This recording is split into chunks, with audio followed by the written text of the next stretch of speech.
The Measure of a Man. In a small, forgotten village between the mountains and the sea, lived a boy named Aaron. He wasn't the strongest, the fastest, or the loudest. In fact, he often sat alone beneath the banyan tree, eyes closed, listening to the wind. Villagers found him strange. He's always so quiet, some said. Probably slow, others added. But Aaron didn't mind. He had something they didn't know, a single line of wisdom his grandfather had whispered before passing away. A wise man always controls three things: his mind, his mouth, and his mood. Aaron didn't fully understand the line, but he treated it like a compass. One summer, the village faced a great challenge. The river that fed their farms had dried, and two of the wealthiest families, the Rivens and the Docks, began fighting over the remaining water. The conflict grew each day. Angry words led to violence. Tools turned into weapons. Children watched as neighbors turned to enemies. The village elder was helpless. "If this continues," he said, "we will destroy ourselves before the drought does." No one knew what to do. That's when Aaron stood up. "Quiet, Aaron," people chuckled.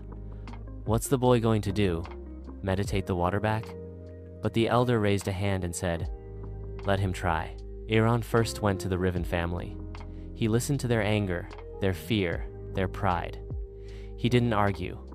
When they asked, "Should we let them walk over us?" he simply said, "Pride is loud when the mind is quiet." They didn't like it, but they listened. Then Aaron went to the Docks. They shouted about rights, about history, about power. Aaron waited, then softly said, "If your words become weapons, no one will hear your truth." This time, no one laughed. Later that week, the village gathered. For the first time, both families sat in silence. Aaron stood between them and spoke not of rules, but of restraint. "I am not wise," he said, "but I remember what my grandfather told me." He held up a stone on which he had carved. Mind, mouth, mood. When our mind is clear, we don't act from fear. When our mouth is calm, we don't cause pain. When our mood is steady, we don't spread fire. There was no applause, no loud agreement, but there was understanding.